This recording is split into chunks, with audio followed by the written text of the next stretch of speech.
What's going on, guys? Davis Hirsch here with Hirsch Power Garage. Welcome back to another video. Today I'm going to be showing you one of the best mods you can do for your manual transmission. This is going to help return the shifter back to the neutral position. Of course, when you get in the car, you're going to wiggle it left and right to make sure that you're not in gear before you start it up. But let's say you want the feeling of your shifter to snap right back to neutral, but you don't want to drop a couple $100 on a dedicated chassis mounted short throw. This will allow your shifter to snap right back into place without spending all that much money. So stay tuned. I'm going to show you guys how to get these springs removed from your 370Z, G37, 350Z, etc. Anything that uses the CD99 or JK41 transmission. But let's get started. Once you have the new product unboxed and the OEM springs removed, on the right, you're going to see the two OEM springs. In the middle, you will see the two stiffer of the GKTech springs. And on the left is going to be the upgraded GKTech springs, but they're not going to be the kind of strongest return to neutral setting. It's going to be a little hard to tell, but you can see that these springs are just slightly thicker than these over here. As you can tell, the coil is a little bit different. And after installing both of them, I didn't feel a huge difference from the strong to the, shall we say, less strong, but I'm sure for everyone's application, it's going to be a bit different. This is just my opinion, but we are going to obviously have a smaller spring as well as the larger spring, and you are going to use the smaller spring on the driver's side for a left-hand drive car, and the long spring will go in on the passenger side. In addition to the new springs, ignore the kind of grease I've already got on them, but GKTech will send you these new spring caps, which you can install as well. So I know it's going to be hard to get a sense of how much the spring changes the stiffness of the shifter, but I'm going to try and do my best. This is with one of the upgraded springs, but it's the lighter, thinner version. So it definitely seems to be stiffer than it was from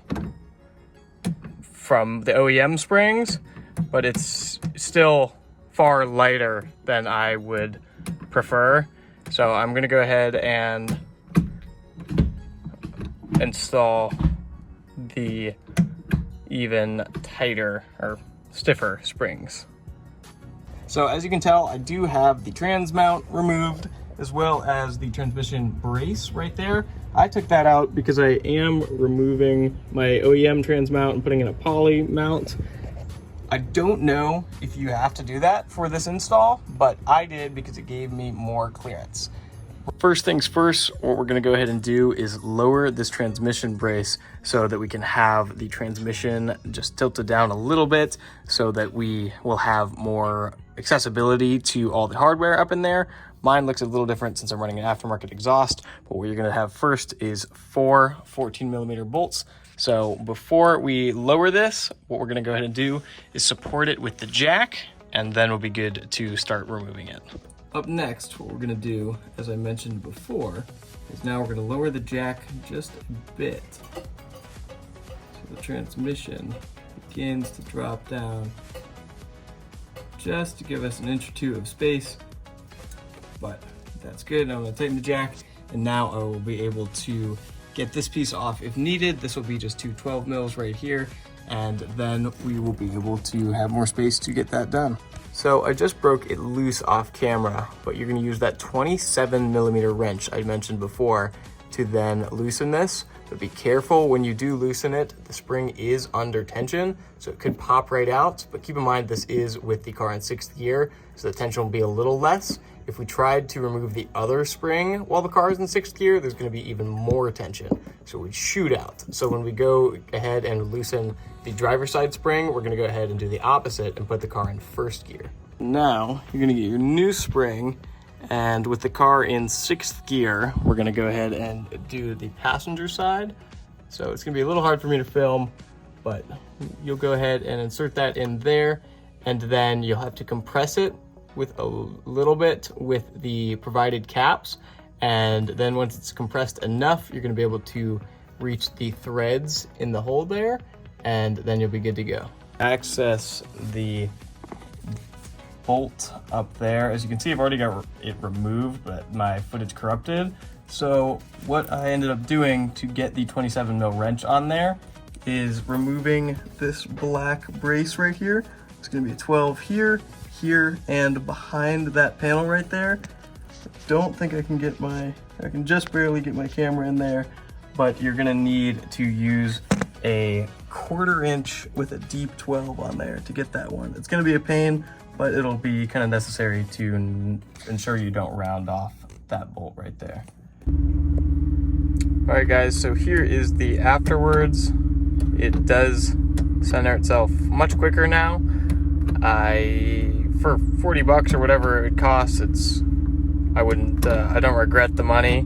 The one thing I would want to fix, I don't remember, I'm pretty sure this happened before the shifter return springs, but I've noticed that the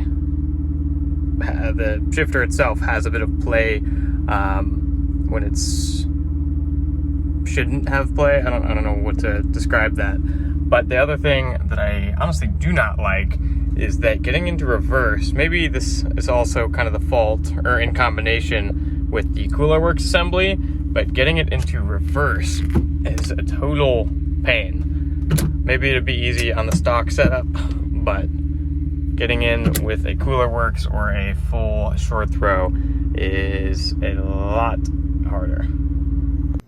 Thanks for watching, guys. I know this isn't a perfect tutorial. This is honestly not as good as my other videos, shall we say, but I hope this did help y'all out. And if you do have any questions, make sure to leave those in the comments below. I respond to every single comment.